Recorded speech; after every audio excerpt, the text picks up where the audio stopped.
Okay, so here we are. This is the Bay Area Family Church Sanctuary, and I'm going to introduce Denise Persha. Beautiful name, right? And my experience was to get involved here was through Reverend Thompson on the email to go to another church and to find out what's going on with the sex education in public schools. And boy, was I shocked.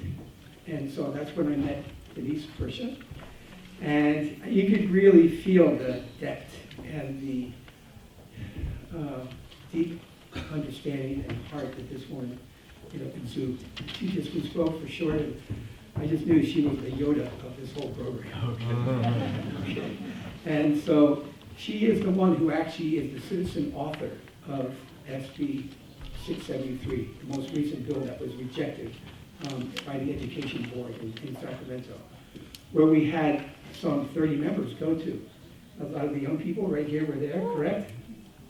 And it was the first experience with this kind of connection, right, to how things work in our state. So, I was really inspired by those who came. Thank you. And also, I just want to now just really not take too much time talking because Denise is here. She's the one who truly is on the front line.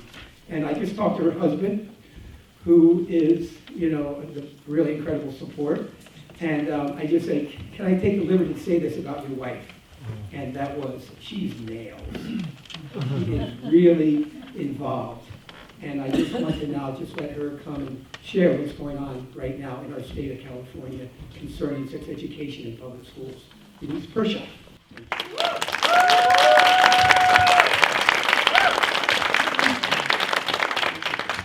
I appreciate you all giving me a time to talk to you today about a citizen-authored bill. It's pretty cool. I didn't even know you could do that. So, as much education as I had, I did not realize that citizens are actually supposed to write bills, not our legislators. Is that interesting? Yeah. Well, somebody asked me to write a legislative proposal, one of my representative staffers, okay? Because I had been talking to him about this issue of, the curriculum in my school district, which I thought was, initially, I thought it was just my district. I didn't realize that thousands of parents across the state of California have had the same complaints and the same issues that I have had. I thought it was just me, me and my district, that they just didn't understand. And that's really how I approached it. At first with them, I approached it as if they didn't understand the law, right? That someone was misadvising them. I thought they were just mistaken, right? That they didn't understand. And so I had been describing the situation to my legislators' offices, and in fact, I had sent numerous emails to various legislators on education committee and so on and so forth, because I thought somebody is not telling somebody the truth and somebody doesn't understand, so I'm going to help them understand because at my heart, I am actually an educator. I'm not really by my training, I'm not a teacher, but my heart is a teacher, right? My heart is a teacher. So I thought that the opportunities that they were showing me where they didn't understand was my opportunity to help them understand, help them educate them. Little did I know that this is actually an agenda. And I hate to use those words because I don't use them lightly. They don't come to me lightly. Because I always think people have a good heart, right? A good heart. So anyway, this legislative proposal, I was asked to write it because I had solutions according to my legislators' offices. And so I think that they wanted me to write this because they thought that it was going to be anti-LGBTQ. They thought I was going to say a lot of hateful things, though I had never done that to them, right? I had never said anything about LGBTQ because from my heart I believe that we live in a free country and people get to decide for themselves what kind of life they live, right? And I leave it to God to figure it out, right? That's what I figure is the best way to approach it. And so people decide for themselves. It may not be the life I would live or I would recommend for anyone, but they get to decide for them and I get to side for me, isn't that the great place to be, right? In a world in which we can live the life that we feel is our heart, right? So, but I wrote this legislative proposal and neither one of them picked it up. Neither office picked it up. They told me they were interested, and in fact, my senator, and I'm going to name him, his name is Senator Glazer. He sits on the Senate Education Committee, and he voted no on Wednesday. And he's my representative. So you know how representative government works, right? The representative that you've elected, or the people have elected, is supposed to represent your interest, right? That's the way it's supposed to work. So did Senator Glazer, when he gave a no vote, did he represent my interest or even the community's interest? No, because here's how the vote went. Okay, I'm going to just jump to the end so that you know what happened. In the end, they voted no, all 5, according to party lines. So we had 5 Democrats on the Senate Education Committee, and every one of them voted no, including my own senator. Even though I'm his constituent, and he's supposed to represent me. Now, he didn't need to vote no. He could have voted yes, and it still would have killed the bill, right? They didn't need his vote. But he was sending me a message, and what was the message? He's the boss, okay? He's the boss. That's the message that I took, that he's the boss, and he's running in March. He's on the ballot. And I'm hoping that the other 2 candidates that are running against him are going to get more votes than he, because he should not be there if he cannot represent his constituents and the author of the bill, me. So I say that, even though his campaign slogans say that he stands with women, he actually stands against moms. So he's against moms, he's against parents, he's against families. Because that's what this bill was really about. So that was essentially what happened. It fell on a party line. The 2 Republicans on the committee voted yes, and the 5 Democrats voted no. And the Democrat that was my representative voted no, against moms. And here's how it went in the opposition discussion. Okay, so the opposition comes up and they get to say, that they don't support the bill. 9 organizations came up and said they did not support the bill. I believe there was 1 parent there who represented another organization, by the way. So essentially you had 9 or 10 people who came up and say that I don't support this bill. And it was Planned Parenthood, surprise, surprise, the ACLU, yeah, and NARAL, which is NARAL, pro-choice. It's a pro-choice organization. So basically, abortion rights and the NAACP did give us a letter in support, which was good, but ACLU didn't. They're against parent transparency. So let me also tell you that this bill is about, in case some of you don't know, it's about sex ed curriculum, and it's about being able to present the curriculum to the parents online. So parents can go online to the district website, right? And then they can review the curriculum. And then the second part is that parents would opt in. They would give their permission, like going on a field trip, right? And since it's such a sensitive topic, sex ed, we want parents to give permission for that curriculum. And then thirdly, that they would provide age-appropriate and medically accurate information. So basically those 5 senators who voted no are against parent transparency of the sex ed curriculum. They're against parents. They're against transparency. They are against, age-appropriate, medically accurate information. And they are against, parent permission. No permission required. They voted no. Okay? No permission required. They don't need your permission to teach sex, and they don't need permission to teach sex acts or sexual pleasure, because that is in the curriculum, and I'm not kidding you. Okay?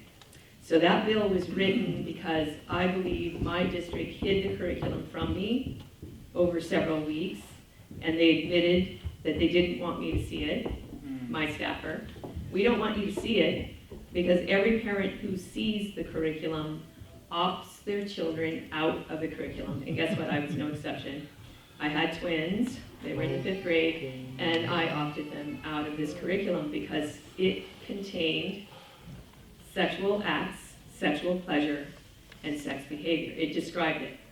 And I'm going to give you just a couple of examples. And I apologize in advance for talking like this, first of all, in a church, a place of worship. And I apologize talking like this in front of a mixed company because I don't like it. But they designed this curriculum so that you could not really in polite company discuss what I'm going to tell you. I'm just going to tell you 2 things just to give you an idea. Well, first of all, they did discuss masturbation in a boy's puberty video that was shown to 10-year-old children. That's elementary age students. That's the first thing. And the second thing, they did have the children color in, with color crayons or color pencils, a spread eagle drawing of a woman's sexual anatomy, because the lesson was sexual anatomy. Okay? Spread eagle drawing, and they colored in the clitoris, and the teacher's script was, this is the clitoris, it is very sensitive. As I told my board, I wonder who is going to be more curious about the clitoris, because you've discussed it, co-ed, in a co-ed classroom, and I wonder who's going to be more curious about masturbation. Mm-hmm. I just wonder, what are you trying to do here? Exactly.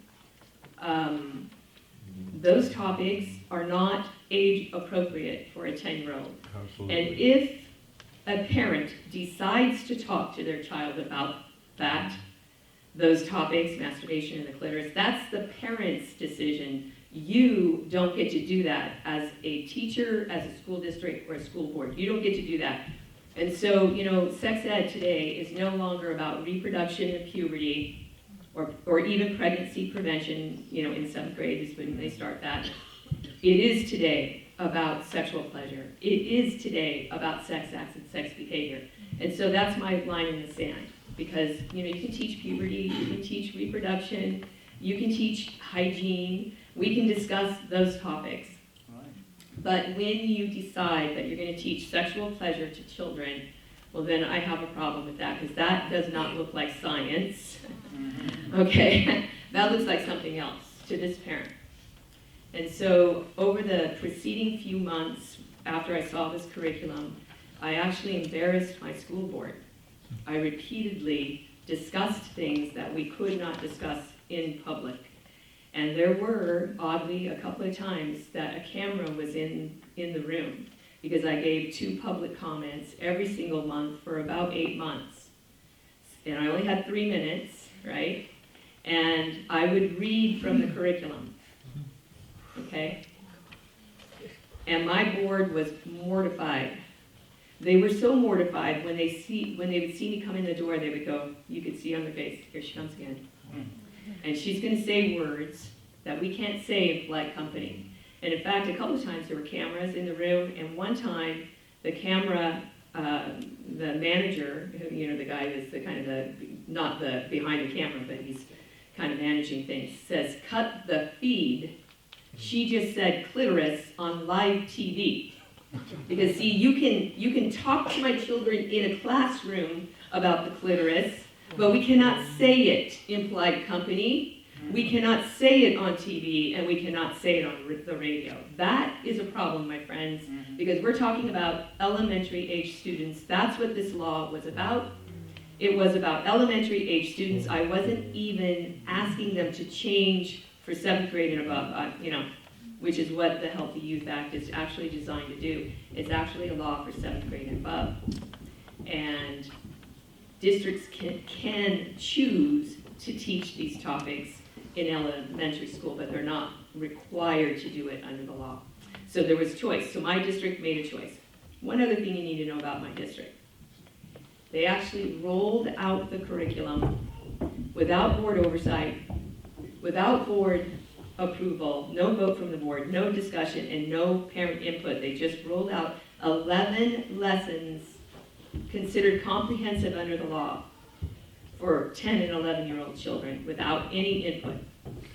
Now, that was in violation of the education code. And I didn't even know that the board didn't know it. I went to my first board comment, kind of a funny thing, but I went to the first board comment with them, and I saw the puzzled look on my board's face, right? Like, what is she talking about? Right? What's she talking about? And I could see them looking at each other. Now, I know this board pretty well because I've talked to them about math books and, some other things, right? And so I couldn't figure that out. I couldn't stay for that meeting. I went 2 weeks later to the next meeting, and I'm still getting this puzzled look on their face, like they don't know exactly what I'm talking about. And so I go up to my board president, because I was able to stay to that meeting until 11 o'clock. 11 p.m., I go up to my board president and I say, you guys look like you don't know what I'm talking about. I mean, what's going on? And my board president tells me, we didn't know that they had rolled out the sex ed curriculum, and we didn't know what you were talking about. Nobody knew. I'm looking at her, like, are you kidding me? Because, how did that happen? And she says, I don't know, but we're gonna find out. Okay, months later, the staff who oversaw the program is gone.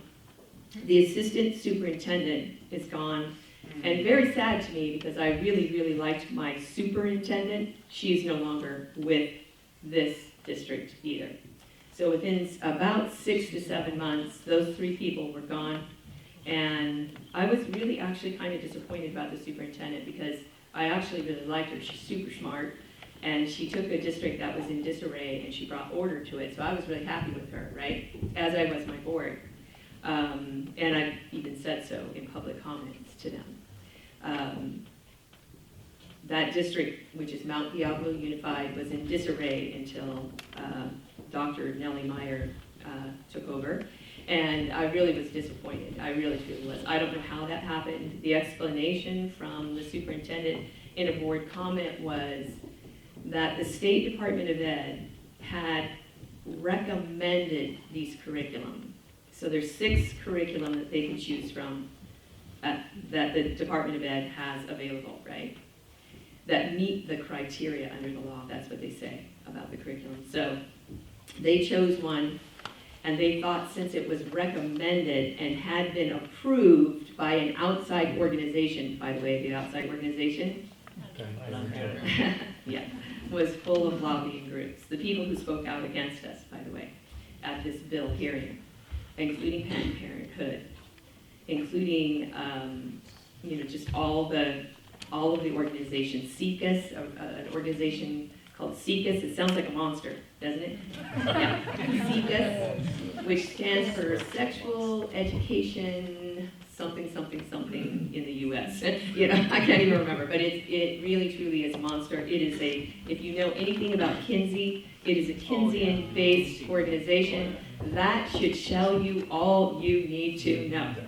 You don't need to know anything else. All you need to know is Kinsey was involved, or his research is involved in the development of these curriculum. And so my board selected a curriculum, and in the end, they thought it was approved, quote unquote, and that they didn't have to bring this curriculum to the board. That was the superintendent. So she's no longer there either. So made a mistake. Oopsie. Big boo-boo. Because the Ed Code says all curriculum must be approved. And it must have a review process. It must have parents involved. So, and that didn't just happen in my district, by the way. Okay? That's happening throughout the state of California, not in every single case, but in enough to show a pattern. All right? The curriculum that my district selected was Advocates for Youth. Okay, and I don't know if you've ever heard of that organization, but they also have videos that are called Amaze videos, and they're by this organization that's connected to Advocates for Youth called Amaze, amaze.org. You can find them on YouTube, and I suggest that you go to YouTube and you look for them, and you look for the ones that say boys puberty video. That's where you're going to find the topic, masturbation, okay? And that you look for a lesson plan on the web, and you put in the name Advocates for Youth comma, sexual and reproductive anatomy, and you're gonna see a lesson for 5th grade with a spread eagle drawing and the directions to use pencils and crayons, okay? So that the children at 10 can color in the sexual anatomy.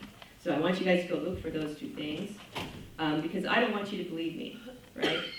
I want you to be able to see with your own eyes the things that I saw and that I said, this is not appropriate for my 10-year-old twins, a boy and a girl, and it's not age appropriate. I know it's not, right? Now, a really weird thing is that I am a foster child. I actually emancipated from foster care, and then I am what you would call a late bloomer. So I didn't get married till I was 40, all right, and I didn't have children. I had my first child at 44, and then I had my twins at 49. Now I had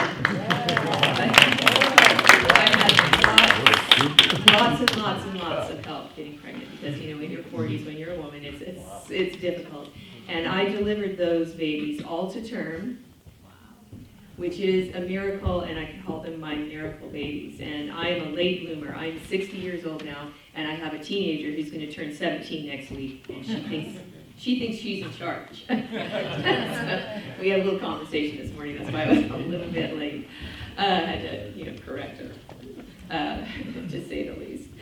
Anyway, so I just want to let you guys know that the evidence is there. The only way you're going to find it, because the district isn't going to tell you. Okay, even the teachers. My first thing that I did is I heard that they were changing sex ed, and I thought I got to go find out what they decided to include, because I knew it was changing, right? And so I went to the teacher and I said, hey, do you have that sex ed curriculum? Because I want to take a look at it. And she was like, well, I don't have it. All I have is a summary document. And she showed it to me, and I flipped through it, and it had like the name of the lesson plan and about 3 or 4 sentences about each lesson plan. But I read a couple of them. It didn't really tell me that much. It was very benign. Looked great, right? And then I sent an email to my district, to the staffer that oversees it, and she sent me a 1-paragraph, 6 sentences that described the overall curriculum. That was it. I sent her back an email and I said, that's not exactly what I was looking for. I'm wondering if you can, send me the lesson plans, because that's what I'm really looking for, right? And then that couple weeks goes by, and I finally get the summary document that I recognize because my teacher had shown me that, right? And I send her back another email. No, that's not what I'm looking for. Remember, I'm looking for the lesson plans. I want to see the lesson plans, right? And I don't hear from her. I don't think I ever heard from her again, right? And then I get a letter in the mail saying there's a parent meeting. Now I want you to remember that the district had already rolled out the curriculum, already done it. They got about halfway through it in various elementary schools, and then they had a parent meeting. Okay, about halfway through the 11 lessons, about 5-6 lessons in, because parents were complaining. And guess where they started this curriculum first? They didn't start it in my school, where my kids go to school. They started it in the Title I elementary schools first. And why did they do that? Because those parents speak another language. Do you think they did that on purpose? Yeah. I'm thinking they did too. Yeah. They didn't start at my school until like May of that year. But they were teaching it in January in these Title I schools. Shame on them for doing that. And the parents were up in arms about 5 lessons in because their kids were coming home telling them about stuff, right? So the parent meeting happens, and that day I'm able to review the curriculum. In the parent letter, they say you can review the curriculum. You have to make an appointment at the district offices. So I call up and I say, I need to come review that. They only give us 2 weeks, by the way, to review it. And they tell me I can come in on a Monday or a Friday. I can come in between 8 and 9 a.m. Yep. Or 3 to 4 p.m. Now, I have kids in school. Guess what time they go to school in the morning? Nice of them, isn't that? So my kids have to be at school at 8:25, or, we have to leave the house at 8:15, right? So there's no way I can do 8 o'clock. I tell them, no, I can't do that. And when do my kids get out of school? 3 to 4. Yes. A little bit before 3. So I go, okay, well, I'll take the 3 o'clock on whatever it was, a Monday or Friday, I can't remember. And, I'll come down and review it. And I'll get Grandma to pick them up. She'll do that. So, okay, I go down there. I get there maybe like a couple minutes late because I'm always running late. Why is that always the case? And I walk in the door and no one's at the desk. About maybe 10 minutes later, now it's like 3:15, they were on a break. Okay. Okay, well, I'm here to look at the sex ed curriculum, and I'm wondering, where do I do that? And she goes, oh, okay, well, let's go to the library that they have at the district offices, where they had all the books that are used. And they take me in the library, and the librarian, whoever that is not there. But she tells me she's gonna go get them. And maybe about 10 minutes later, the librarian comes in, and I finally get the curriculum. By the time I get into the room, it's like 3:30, so I have a half hour. And I'm flipping through the book as best as I can, because, you're talking 11 lessons. It's like 3 inches thick or something like that. And I'm just flipping through it, right? And I'm just trying to take a few pictures of it. But I happen on this picture spread eagle drawing, and I go, you're not teaching my kid that. Because that looks like pornography to this mama. And I don't really get to read them, but I get a review of them, right? And oddly enough, I had actually found the lesson plan, because the district staffer, remember, didn't call me back or didn't send me a message back. I'd actually found them online, and I didn't know I could find them online. They're actually free. This particular curriculum is free. It's free to you and me and districts and anyone who wants it, because it was created with taxpayer dollars. I didn't know that. So I found it online by putting in Advocates for Youth and then the title of the lesson, right? Because I knew the title, right? I'm kind of backing up a little bit. So that's how I saw it. So, and then I linked all those into an email, and I sent that to the staffer, and I said, I found them, I think. Can you confirm if these are the actual lesson plans? And I never heard another word either. But here I am, I got 30 minutes to go through it. I'm looking through some of it. I'm reading some of it the best I can. I'm taking some pictures, and I get interrupted 3 times. Twice by one person, and then again by a second person, right? Coming in to ask me if I have any questions. And I say no, I just wanted to confirm in my mind that the lessons I'd seen online were the ones that were in the book, and so basically it was. So we went to the parent night meeting that night, by the way, and the staffers that were overseeing the curriculum were there, as well as a staffer from quote unquote this organization, and you should remember them. Their name is Cardea Services, C-A-R-D-E-A, Services. Yeah, Mike's groaning because he knows where I'm going to go with this. Cardea Services helps districts, they pay them money, to implement this curriculum. Now, one would think that Cardea Services is an honest and forthright organization. But that night in that parent meeting, they said one thing to me that I thought was really, I didn't even know if it was true or not. It was just the way it was said to me. You know how sometimes somebody says something to you and it kind of speaks to your heart, like something doesn't sound right about that, but I don't know what it is.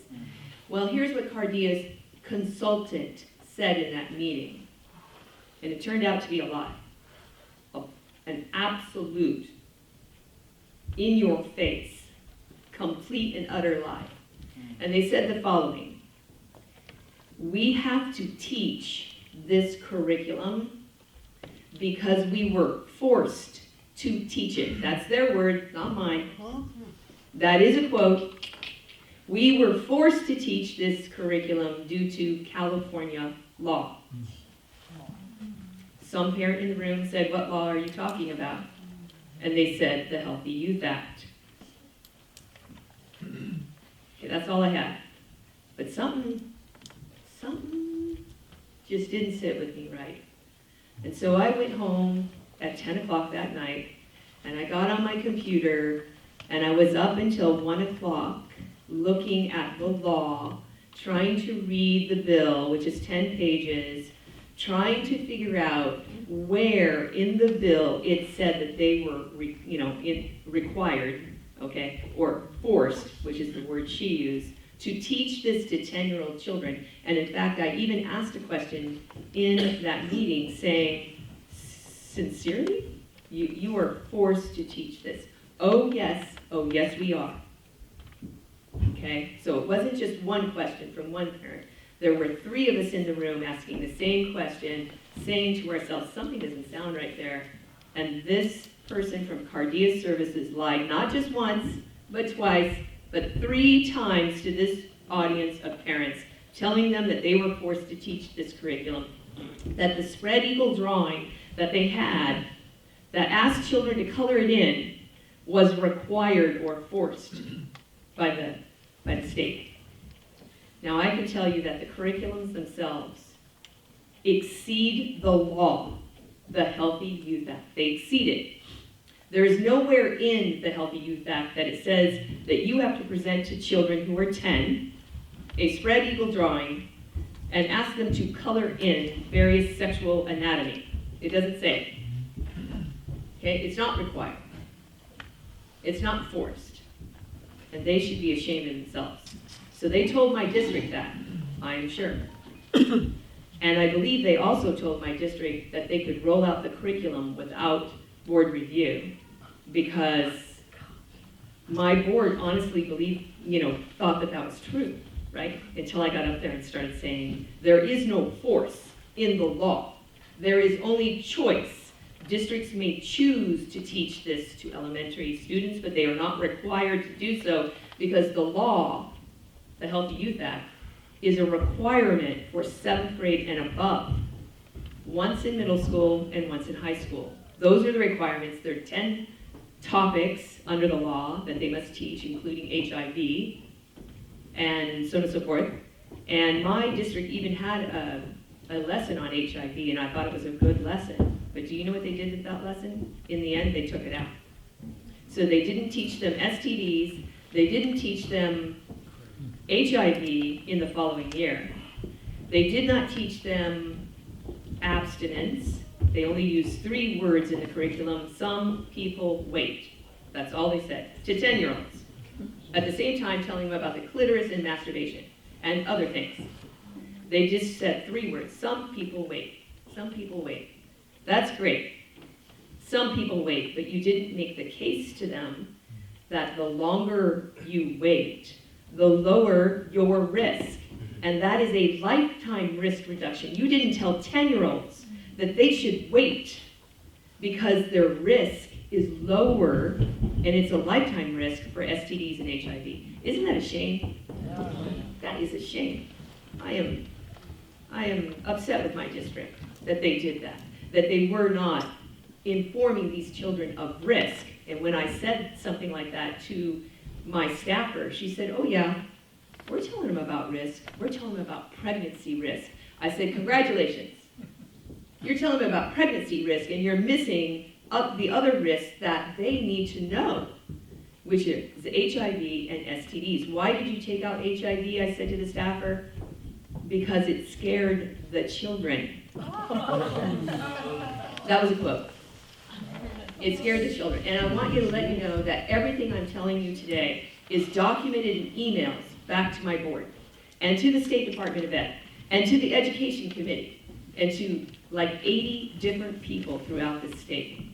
I made my district famous. Okay? I made them famous. So that's my story. And it is unfortunate that the district hid the curriculum from me.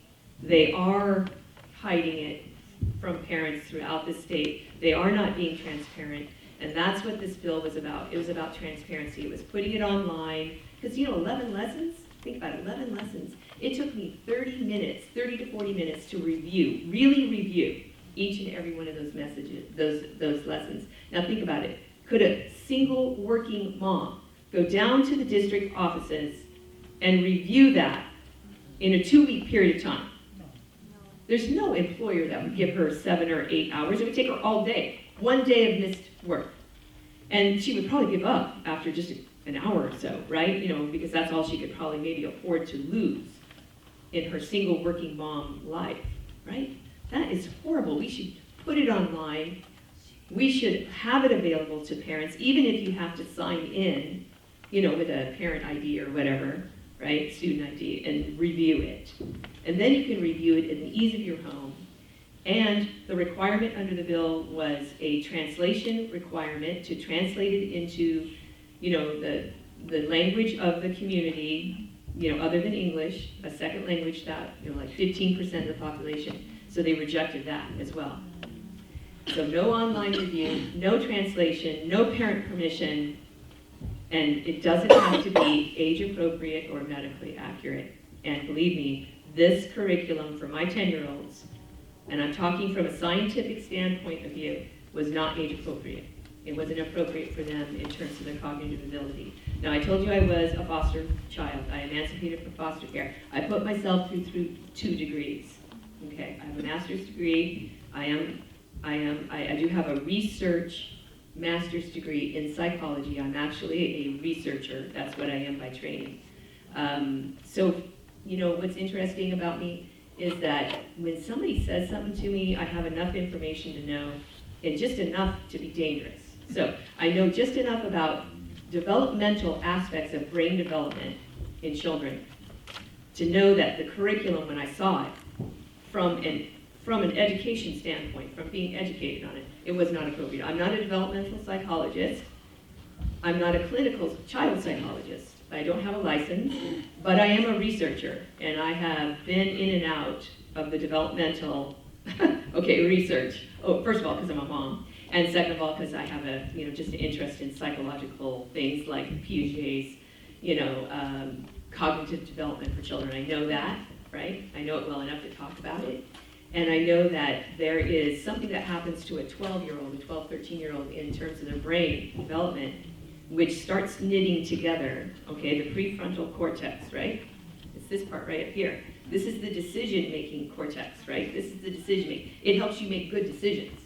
But if you have not had that at least started, which usually starts around puberty, so you're talking about 12, 13 years old, right? This knitting together. So now you're telling a 10-year-old about masturbation and the clitoris is sensitive. Do you think that child has the cognitive decision-making skill set to make a good decision based on that information? Might they make a mistake and be curious, about the clitoris?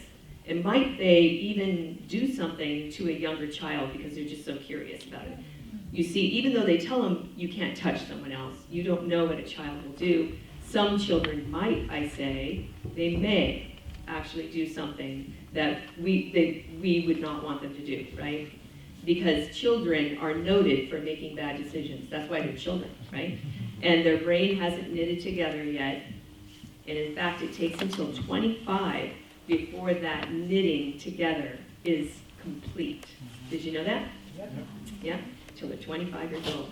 So it takes a long time to knit together that cognitive process that happens. And see, I knew that, right? I knew that children emotionally make bad decisions, that they're noted for making a bad decision in an emotional situation. So we're talking about sex, which is an emotional situation, right? And we're expecting children are going to make good decisions, and they may or may not. That's why we shouldn't teach them sexual pleasure. That's why we shouldn't be discussing with them sex acts and sex behavior.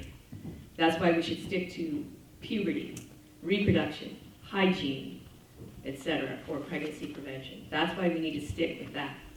And we need to stay away from other things like anal sex, oral sex, which my district did not have in it. but is in some elementary districts' curriculum. It wasn't in mine, but it is in some. Okay?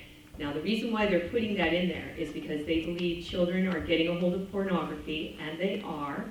But I say to them, isn't that pornographic that you had them color in the sexual anatomy with a crayon or a colored pencil? I mean, that's just kind of bizarre. That's almost like pornography to me. And would that make a child so curious that they might get on the computer and then accidentally even get onto a porn site? Because you're teaching them sexual pleasure. You're teaching them sex acts, sex behavior. You're not teaching them just pregnancy prevention or reproduction or puberty, right? You've gone across the line. And it's a line that I say the districts and the teachers should not cross because it's potentially dangerous. And it may be part of the reason why we've seen an increase in STDs in 13 and above. All right? Pregnancy is down, by the way. Did you know that? Which is good. Okay? That's because they're teaching them other sexual acts, okay, to replace sexual intercourse. Okay? They're teaching them other acts. If you're going to have sex, basically is what they're saying, don't have vaginal sex because you can get pregnant. Instead, do other things. And in the 7th grade in my curriculum, they talk about mutual masturbation, okay? They talk about anal and oral sex, other alternatives outside of vaginal sex to provide equity under the law. Since we are discussing sexual intercourse, we must also be inclusive of other sexual acts. Now, I think that's a field too far. That's my 7th grade program. Do you think my kids are opted in or opted out? No way.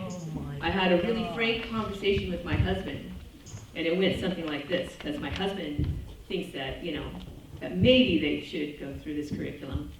And I said, okay, let's have just a real frank discussion. Do you think your 12-year-old twins should be putting a condom on a dildo? No way. No way. And you know what my husband said? No. And I said, why not?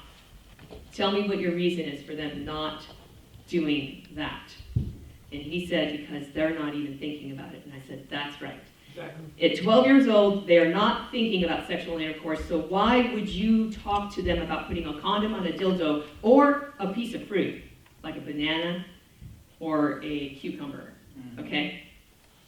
And in fact, in my curriculum, they talk about sex toys. You want to know what those toys are?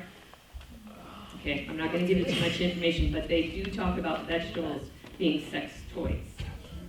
And then they have them putting a condom on a cucumber. And no, I'm not kidding. And it is shocking. And I have been trying to shock you because I want to shock you into some action. And this is where I'm going to end. You have to be involved with your children's lives and your grandchildren's lives, number one. And I know you are, because that's where your heart is at, right? Yeah. But you have to do more than that. You have to tell other parents what you find in your curriculum. You have to go review it at your district. You must do that in order to know the truth. You must take the time. You must make the effort. You must go and see it in all of its glory that it isn't, right? You must find the truth. You have to review the videos. You have to look at the in-class exercises. You have to make copies, and you have to take the evidence with you. And you have to look at the resources that they're giving to the children. Because in my 5th grade curriculum for my district, they had one resource that they gave the children. And it was a book called It's Perfectly Normal. If you've never seen that book, you must go to the library, the public library, and find it. It's called It's Perfectly Normal. Okay? Cartoon pictures of sex acts. And I'm not kidding you. You need to go see it. That's the book that they gave on a handout to the children in my district who are 10 years old. Now, that handout says at the top, resources for parents. Parents, you might, it says a little note up there, you might want to have your child, if they need more information, or if you do, look at this book. But it came home, not to the parent in an email or in a letter, it came home in a handout that the child had. Now, if you've made the child curious enough, they might take note of that book, right? It's perfectly normal. And they might go to the public library or even their school library, and you should ask if that book is in your school library too. Okay? Because in some elementary school libraries, it is on the shelf. And it is in the public library, in the children's section. And it's called It's Perfectly Normal. It has an entire chapter on abortion. It has an entire chapter on every single contraception available. It discusses anal, oral, and you name it in that book. And masturbation, and mutual masturbation, and on and on and on it goes. And you need to know if that resource is in your 5th grade program. For your 7th grade program, there's 2 resources I'm going to talk to you about. My district uses it. One of them is online, okay, it's an online resource. It's called sexetcetera.org. So it's sexect.org. And you need to go look at that website, because you're not going to believe what's on it for 7th graders. Another website that they give is called Scarlet Teen. Scarlet. Anybody here know what scarlet letter means? Okay? Scarlet Teen, all one word. And they discuss stuff on their websites that no 12-year-old should have their eyes on ever, including what your parents won't tell you about sex. That is a title on sexetcetera.org, including how to pleasure a man, what men want. And the list goes on and on and on and on and on to stuff that children who are 12 years old should never see. And I am serious about that. You can't even believe what's on those websites. You must look at the resources that they are giving your children. And in fact, in some schools, they have them get online to those resources on their computers because they're not considered pornography.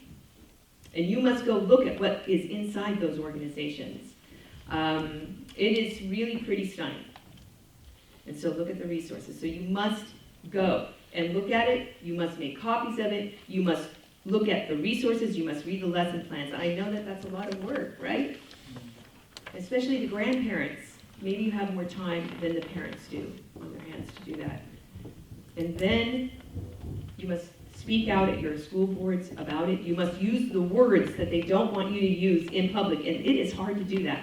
I can tell you it was so hard for me to stand up there in front of those people using the words that were in the curriculum. Words I'd never used in public, ever. And discuss what they were discussing with children that were 10 and 12. And it was really hard. And at one point, my board started to warn the audience, believe it or not. This is someone we know pretty well, and she might use some words that you don't want your children to hear, because there were children in the room. Okay? Yeah, interesting, isn't it? They don't do that anymore because I've, pretty much done my deal there, right? I told them what they needed to know. Mike, how long is our time here? Oh, I'm sorry, Space Center. So, Mike, tell me. Would anyone like to ask a question? Ask a question. And I would like to ask a question. Okay, go. I'll let you. Just to give a history of the AV 329, how that was false, the false statistics, remember from UC Berkeley, the professor? Yes. I don't think they know about that. And You mean the study that the was study, used? yeah, they used that to actually Yes. pass the law, 329. Well, and they also used it in their opposition comments. So opposition letters came in from, like I said, the ACLU and so on and so forth, right? And Planned Parenthood. And they used in the opposition letters, about 80% of them used a study that had been conducted in 1978. So how old was it? It was a long time ago. It wasn't Kinsey. It was done by the Rand Research, I think is the name of the research company. And It was this, for alcoholism. yeah, and it was actually drug and alcoholism. And they asked parents, they asked 2 7th grade classes of parents. So 60, okay, we're talking about 60, maybe 70 kids, right, in those 2 classes. All right, at one school. And it's drug use and drug prevention and alcoholism, you know, so on and so forth. And they asked them, do you want an opt-in? That is, we don't have to ask you permission to teach this. Or do you want us to still ask for permission? And parents said, you don't need to ask for permission. Overwhelmingly, it's like 90% of them. So they used that study to say, for sex ed, we don't need to ask for permission, okay? And actually, prior to the Healthy Youth Act, parents had to sign on the dotted line for children to take sex ed for elementary grades. And my bill was trying to bring back, reinstate that for elementary students, right? I wasn't trying to say for 7th grade and above. I was just saying for elementary school students, we should still ask parents their permission, and especially since we have 11 lessons, right? So, you know, in the end, they, you know, the law is it's killed in committee, and they don't have to ask our permission, right? And they don't have to, and they can teach them what they think they want to. And teachers have discretion also to teach whatever they want, by the way. So the question I had was, the California Healthy Youth Act, which was signed by President Brown, Governor Brown, right, in 2016, January. Yes. And for that bill, that information that we Yes. now have, the sex, Right.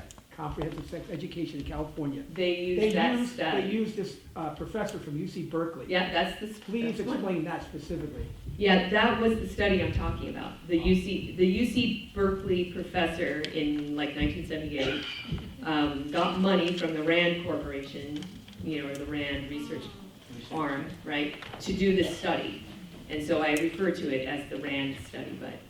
So who approved that curriculum or bill for teaching that to the kids? Well, the Healthy Youth Act, the bill, it was called AB 329, was a bill that Shirley Weber sponsored, So- and ACLU wrote that bill, by the way, not Shirley Weber, she didn't write it. ACLU wrote the bill, gave it to Weber, Weber took it through the process, and it passed. It actually passed in 2015, but came effective in 2016, January 1st of 2016.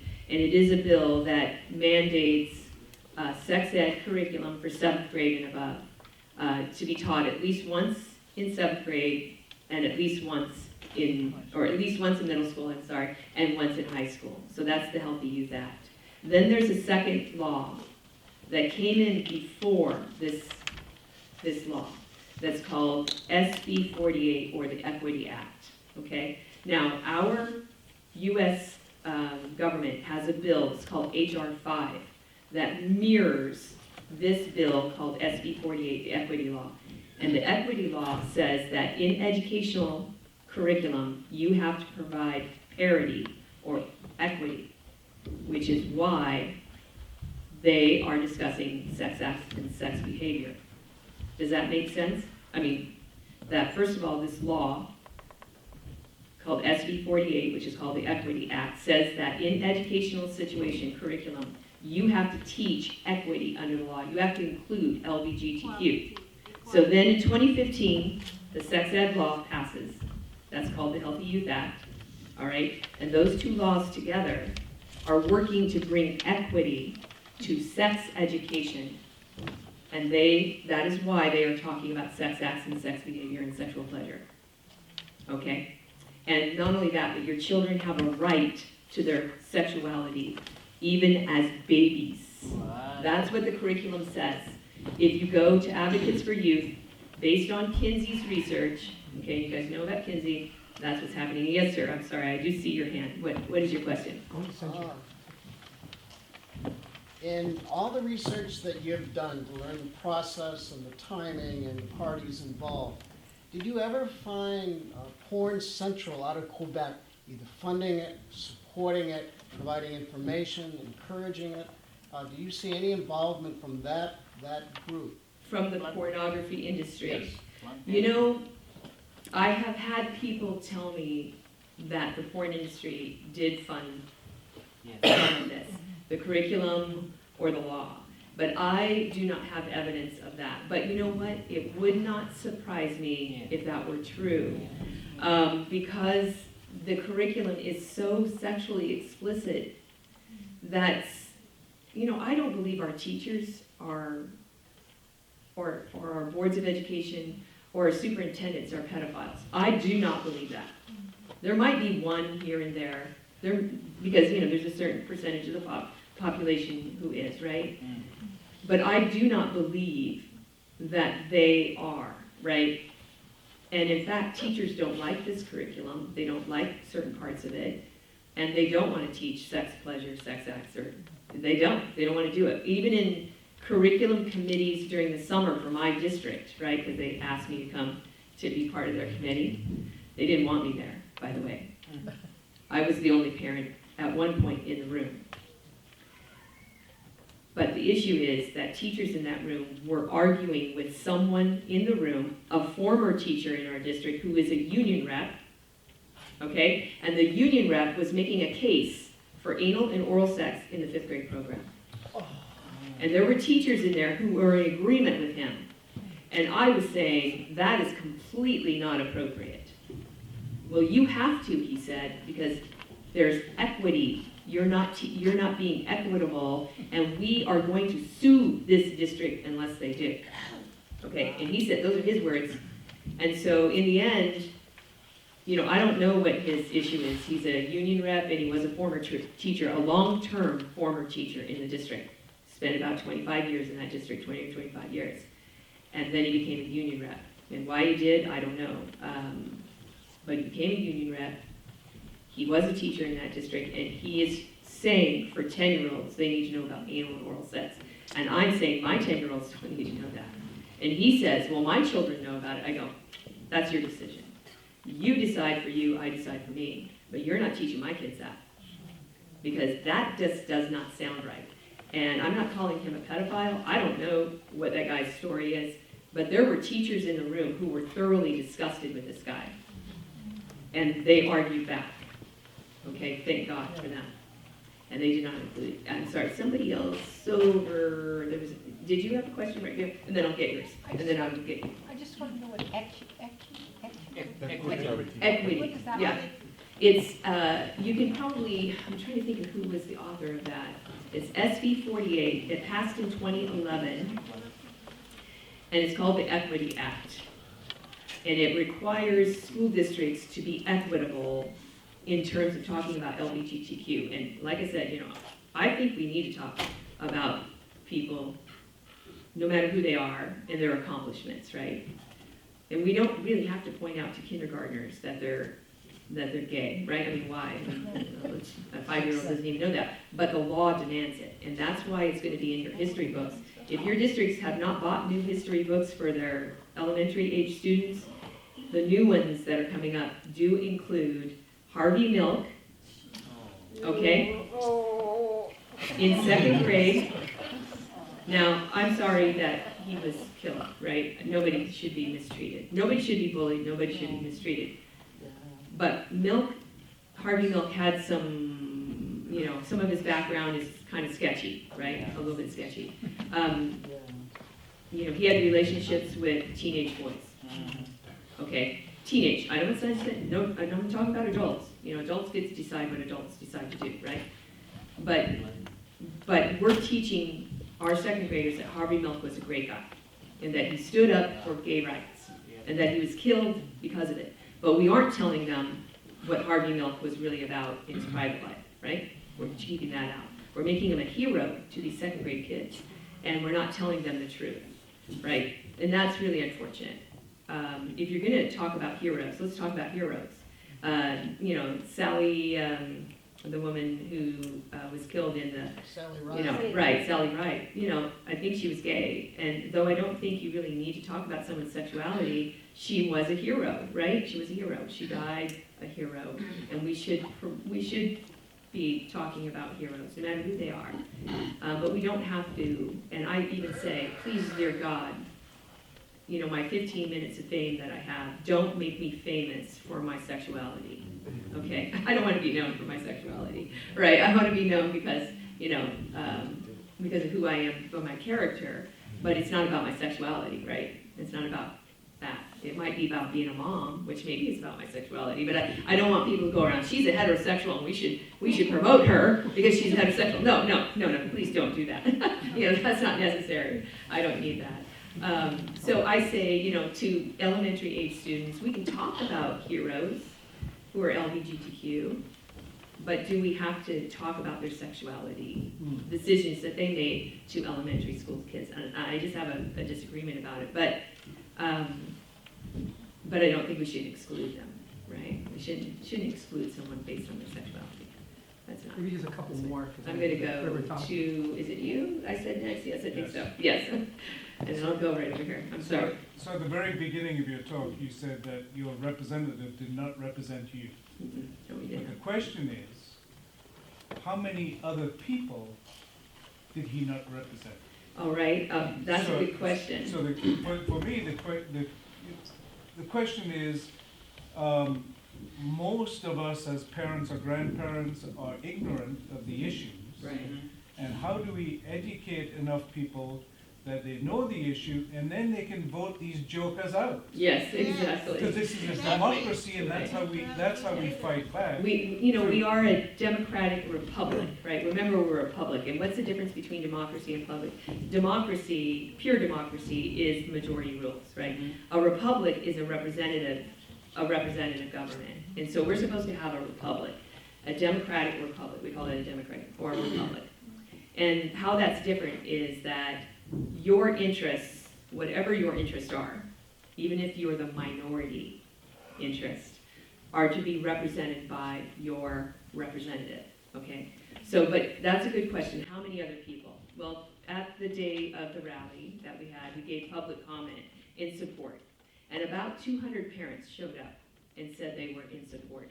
9 organizations showed up and said no, but no parents said no. See what I'm saying? In addition to that, 50,000 pieces, 50,000, 50,000 pieces of electronic signature and mail and email in support of the bill came in. In addition to that, the organizations representing the support of the bill totaled about 1.5 million people. Okay, so we had, for instance, we had the Southern California Shura Council come and give a public comment, and he represents 500,000 Muslims in Southern California. Okay? In addition to that, in his witness statement, he was a witness on you know, at the, up on the table, by the table, giving witness statement about his concerns and his people's concerns, right? And he said to them, I am representing not only the Southern California Shura Council, but, because I'm the president, but I'm representing the Central and the Northern California Shura Council. There's 1 million people in that organization. Okay, then in addition to that, various other organizations like the NAACP from Riverside County gave a letter. I don't know how many people that is in Riverside County, right? But I would estimate we had represented there about 1.5 million people. Now, maybe those organizations could say the same, right? Maybe they could say that they represented X number of people. In fact, not Planned Parenthood, but trying to think of who it was. The California PTA was against the bill. And they represent about 700,000 people. Now remember, the PTA is no longer about parents anymore. I just want to let you guys know that.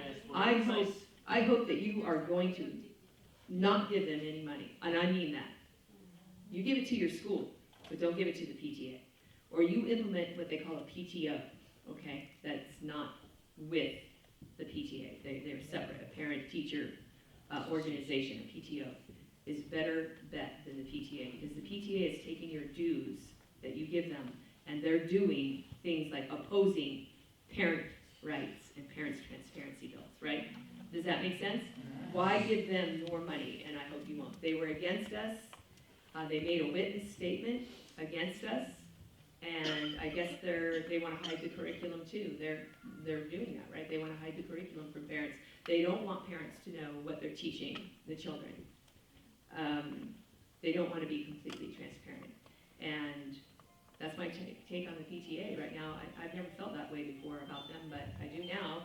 I believe that P is for politics, and it has nothing to do with parents. Yeah. It's about teachers, teachers' unions. It's about that, and it has nothing to do with anything else. All right, and then there's the young lady right here. How did you talk to your twins about opting out the curriculum? Because I have a daughter, she's in 9th grade high school. Right. And then when I told her, you know, what if we opt out with this sex education? And she kind of like, in between because, I said what other program, as a substitute program, they would offer if you won't attend a sex education. And she said, I will be in the library and the Yes. rest will be just, Yes. going to that program. And I said, and the way I feel is like, it's kind of weird for her that everybody else going to that program and she's by herself being left out. So I think it's just, because, the kids just follow what the teachers would say. Yeah. Right. So that's the problem, Pressure. if it's, it's like a peer pressure. For my high school kid, I did allow her to go through the curriculum. And that's because the curriculum that they were teaching wasn't, the teacher who taught it was kind of on the, he was kind of behind the line, right? He was not going over that line, right? So I think you have to know what curriculum they're using, and then you have to know what they're teaching. And also my oldest, who's 17, she's in her junior year, they taught sex ed in biology class, which for her was 9th grade. So that length of time ago, they had not sort of gone off the cliff yet, okay? But now, I would not let my children go through it, because I know what's in the high school curriculum. I think, if you're looking for another curriculum out there, there's one called HEART. It's called HEART, and I would look at that. There's one called Check the Facts. I would look at that one for your high school kid. And there are a couple of others, and I'm going to send Mike an email about the name of them, because for some reason they're not coming to me right now, that are very good, that are actually Christian-based curriculum. Those are a couple of the two that I'm not thinking off the top of my head. And then, I will send him that, but yes, your Just a question. short, can anybody go to school, even you have no kids in a school district, Yeah. can you Yes. go and ask about what sex education you Are you a teach? taxpayer? Yeah. Yes. If you're a taxpayer, then you can go and look at the curriculum, because remember, you pay taxes with your money for public schools, right? And then, so yes, you may go to them, and they may ask you, where do you live, and you can tell them. Yeah. All right, anybody else? It's okay? Everybody okay? Yeah, right over here. Okay, last one. First of all, thank you so much. I think it's really empowering.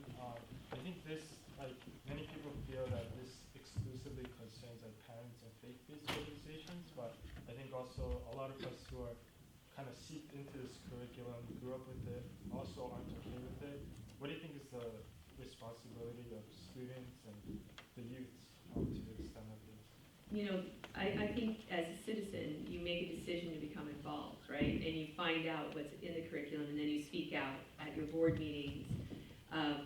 You help your board make better decisions than what my board did, right? You look for other kinds of curriculum they could implement.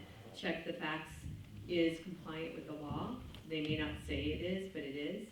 And it does delve into some of the things that maybe you may not want the child to know, but you can opt your children out and you can talk to them themselves. So I took each of the lessons for my 5th graders and I went through them and I took out the information that I thought was appropriate for them, okay? And I taught them, which I would recommend anyway, right? no matter what they're teaching, you want the conversation about this important and sensitive topic to come from you as a parent and your viewpoint, right? How you think about it, right? Like, for instance, I told my children, I'm hoping you're gonna wait for marriage, right? Because really, that's the safest place for them to be, because you're less likely to get HIV or STD. Sex is an emotional process, and you give your emotions to that, right? It's not just something like eating, right? There's something more there to that. And so you don't want to get your feelings hurt, and most relationships that involve sex, even in high school, or whenever a child may, are ended within 2 months of that initial sex act. So I told my children that. I tell my high school kid that. I'm hoping you're gonna wait until you get married. Now, most kids do not, okay? They just don't, not today. But I'm hoping at least to push it off as long as I can, because they make better decisions the older they are. They protect themselves, they're careful with who they're with, right? They make better decisions. So you want them to wait as long as possible, and we probably, as parents, just to protect them, say to ourselves, I know I do, and said to them, I hope that you will wait for marriage. I really, really do. Because that's the safest place for you to be. You've made a commitment to the person has made a commitment to you, and that is the place, that's the safest place, right? You're more likely to be healthier, and to be emotionally healthier even, right, in that situation. And so, so those are the kinds of things that you can think about, how to involve and engage your children when you have children someday, and you're a parent. You can discuss these things. Parents should be discussing them with their children. They really, really should. And have an open dialogue with them to be able to answer their questions, because you're gonna tell them a little bit, right? Then you're gonna wait, and they're gonna come back with a question. Then you're gonna answer that. It shouldn't be just all given in one fell swoop, right? You have to do it a little at a time. And so I took each of the lessons that my district used, and I did discuss them with my children, and the parts that I thought were appropriate for them, right? Something did happen. By the way, my kids heard it on the playground, okay? Stuff that I didn't teach them.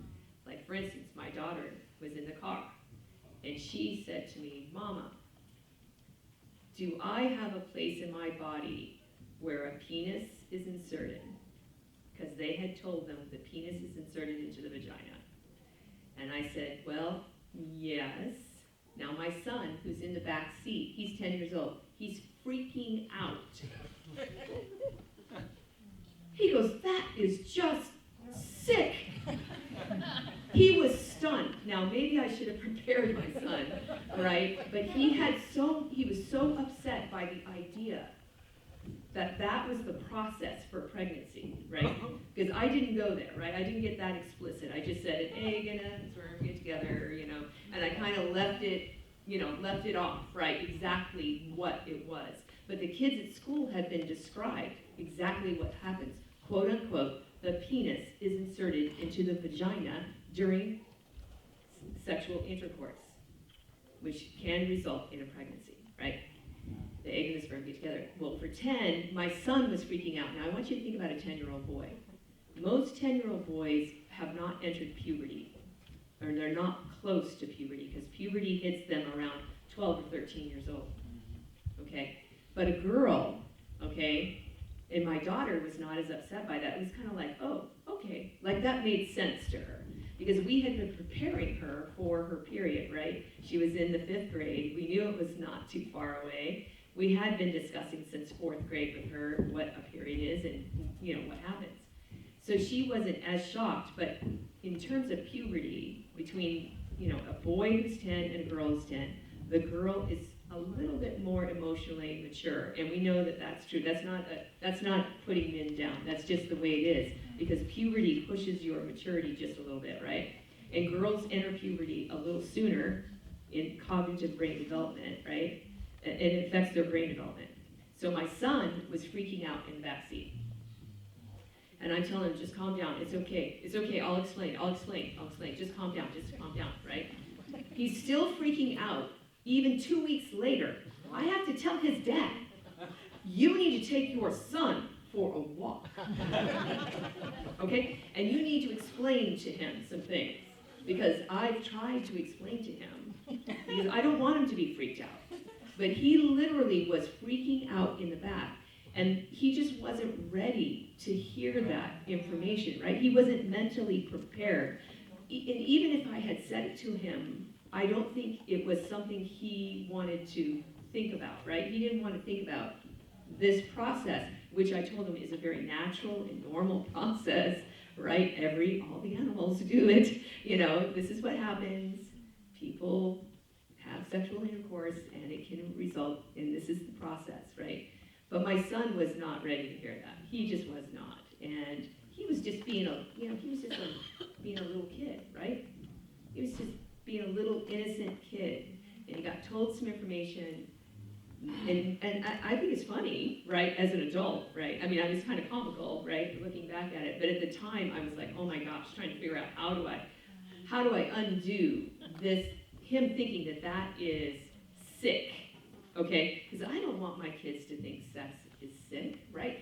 It's a beautiful process, right?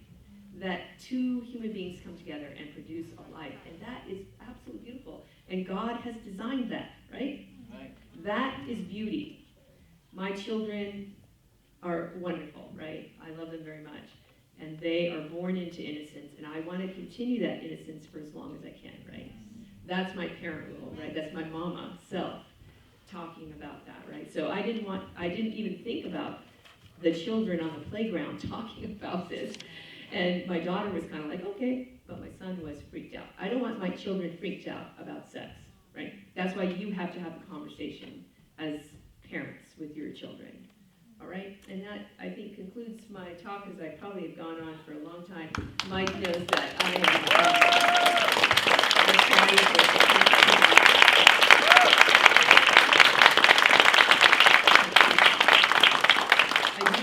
do have this for you. You can go onto this website, or this Facebook page, and you can check out some of the curriculums from other school districts. They will have them for you there. It's called Informed Parents of California. It's not my organization. I just talk about them because they have a brochure, and they do talk about the sexualization that is in these curriculums. Okay, thank you.